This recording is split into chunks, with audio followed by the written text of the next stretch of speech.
Hi, my name is Scott and I'd like to introduce you to Karl. Karl is a client who came to see me for coaching because he'd just been overlooked yet again for promotion. And when he went to talk to his boss about why and why this keeps happening, his boss said to him, "You have a problem with disagreement and you have a problem with negotiation." So Karl works in a multinational corporation in which he's in multiple global leadership teams. And when he's in these meetings online, he gets anxious and then angry when his stated position is what he calls disrespected. What that means is that he puts an idea, and when the group rejects the idea, Karl goes quiet. Sometimes he says he can't even speak because when things don't go his way, he gets so angry that he's worried about his behaviour. And when he gets angry, he gets stubborn. Now, Karl's boss says he's a really valuable contributor to the company. He's a content expert and his contribution is really significant. But his boss wants Karl to get better at managing disagreements with more skill. And Karl says he wants to learn how to persuade other people better. He doesn't think he has a problem. He thinks his problem, if he has one, is that he just needs to win more. Hi, my name is Scott and I'm here to talk about coaching disturbing emotions. And I put this video together, which is just episode 1 in Karl's process, because when I talk to coaches, a lot of coaches say to me that they're worried when their clients present disturbing emotions because they worry that they'll drop into counselling or therapy territory. And so I want to show you how you can deal with presenting emotions that are a bit disturbing using a coaching lens and stay in the present moment and not drop into therapy. Now, just to say, Karl is not this guy's name. He's given me permission to talk about him in these videos. He's seen everything that I'm presenting and is really happy that his situation might be able to help other coaches around the world who are doing this sort of work with people like him, which is just wonderful. So the ICF Core Competencies that I'm going to focus on in this episode are establishing the coaching agreement when someone has disturbing emotions, trust and intimacy when someone has disturbing emotions, using your coaching presence in this situation, and how active listening can work for you, and how the core competencies can actually keep you safe and guide you well to stay within the coaching boundary when you're working with someone who presents in this way. So in this session, I'm going to demonstrate how working with disturbing emotions is possible in coaching. I'm going to use a case study, so Karl, to describe one way that can be done. And I'm going to introduce some basic concepts in dialectical behaviour coaching. At the end of this session, you'll know the concepts and uses of emotional mind. You'll see a practical demonstration of working with emotions in coaching, and you'll have a basic introduction to some ideas in dialectical behaviour coaching. So in Karl's initial presentation, I'm doing what I think most coaches do. I'm asking, why is he here? What's the challenge within himself? Like, who is he? What does he wish to address in himself as a human being? Does he think I can help him? And do I think that I can help him too? And so Karl presents as in a lot of ways, Karl's presentation isn't very helpful.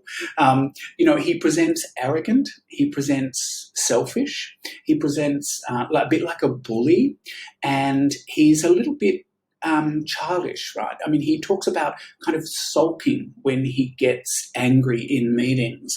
And in the session with me, this first session, Karl really comes in kind of puffed up, much bigger than I think he really is.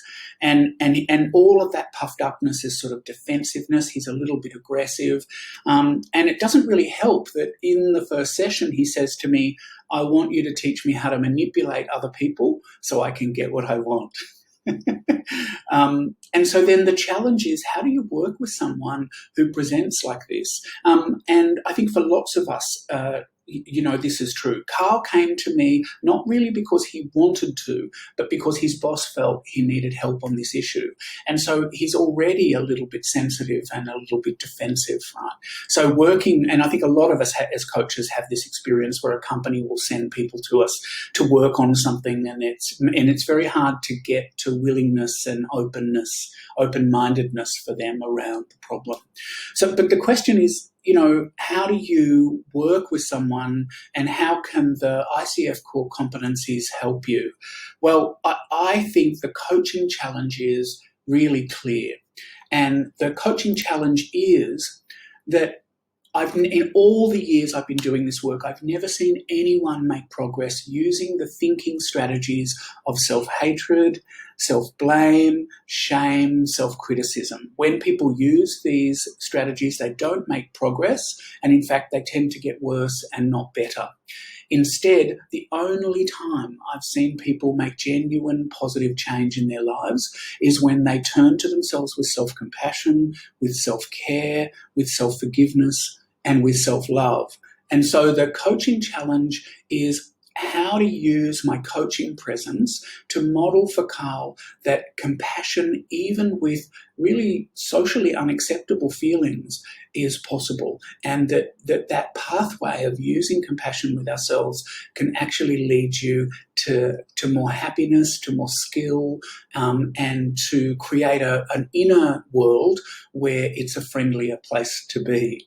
And so what I did, I'll tell you exactly what I did.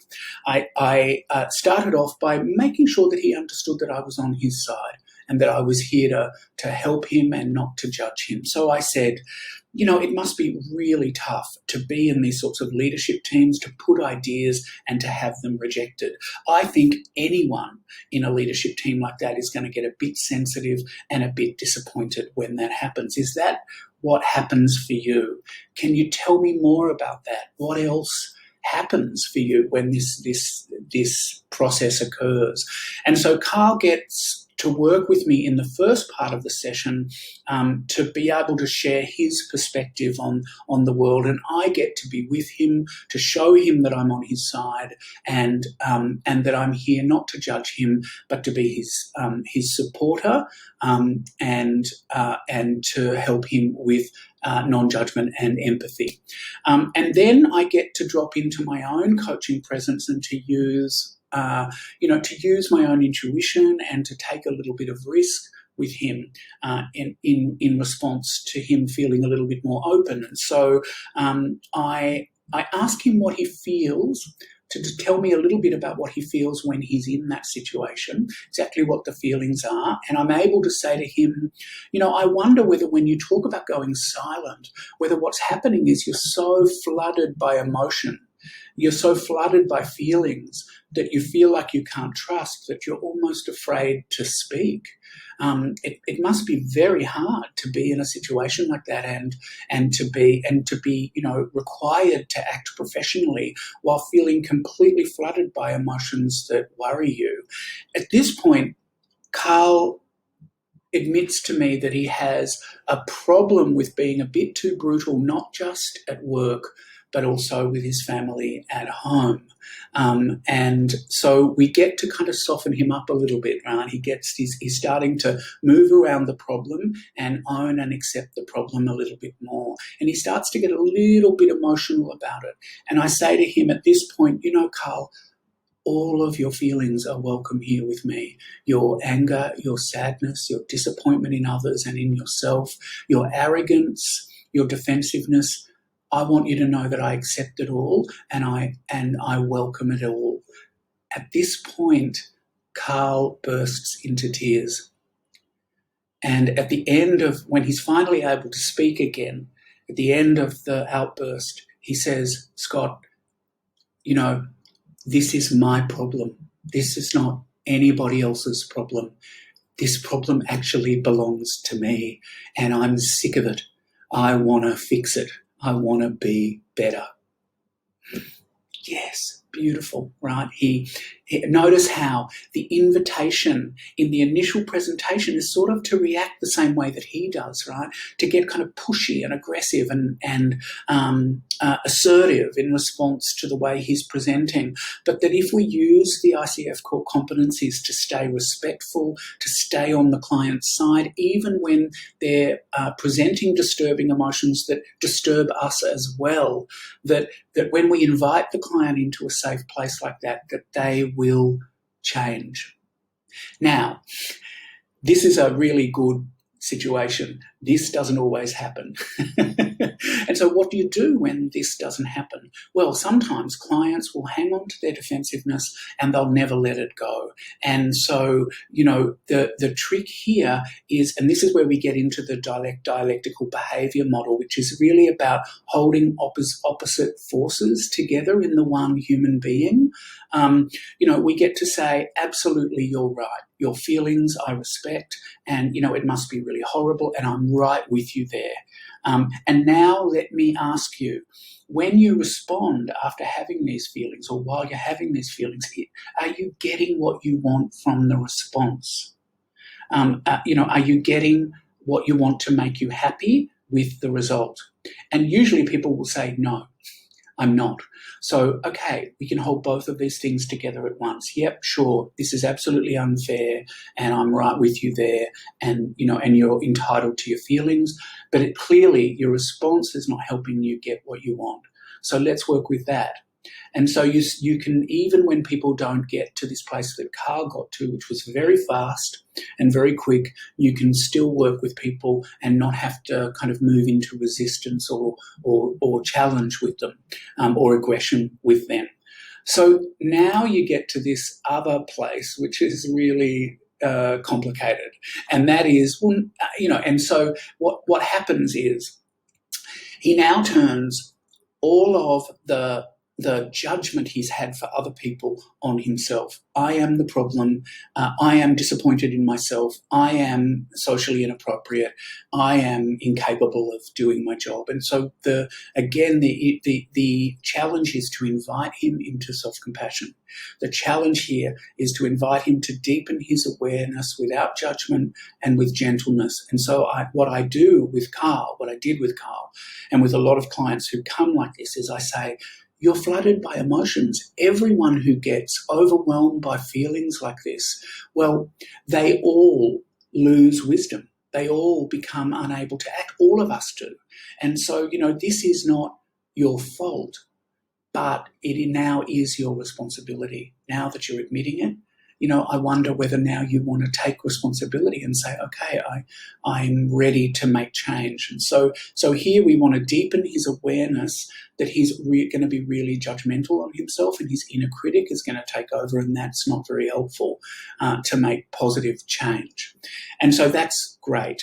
So then we get to talk about what he thinks the problem is, and he says the problem is my feelings in response to this issue of being challenged, and how I respond when I'm challenged. So two things: managing myself and managing other people. Perfect.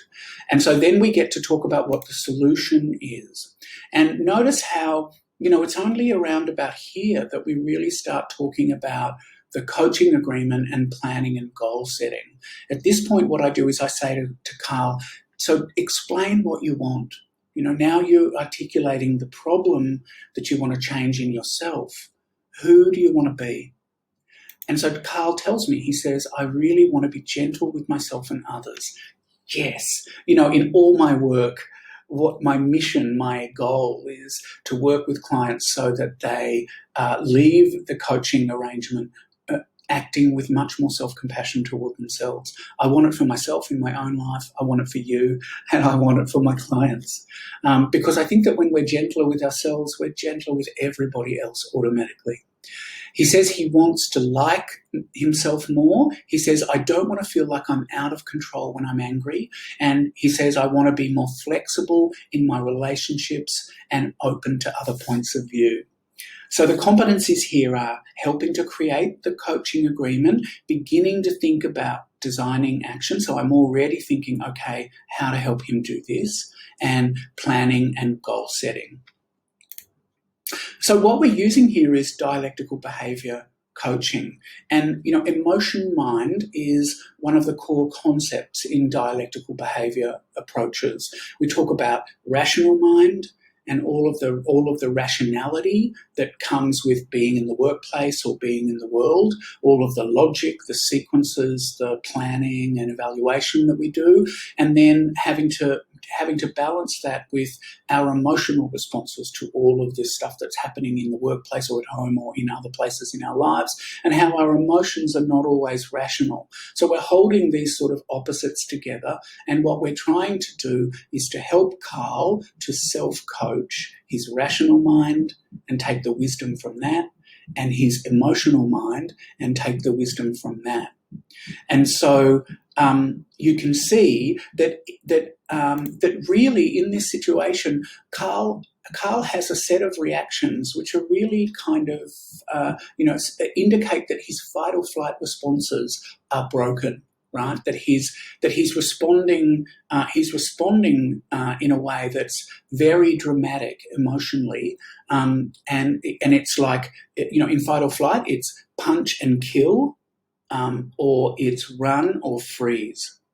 And so, and those are not appropriate responses to the situations he's in the leadership team. And clearly there's an origin story in this, but notice how we never touch an origin story, and we stay in the present moment. And at some point, Karl might. So if you watch future episodes of this, you'll see whether he wants to bring up an origin story and then how I deal with it.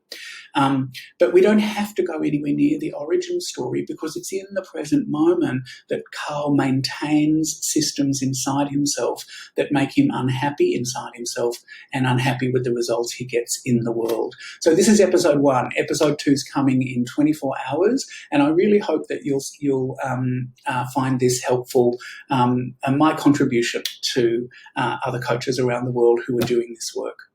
Thanks. If you got to this point, obviously it was kind of helpful, which is great. That's what I want. Okay, bye.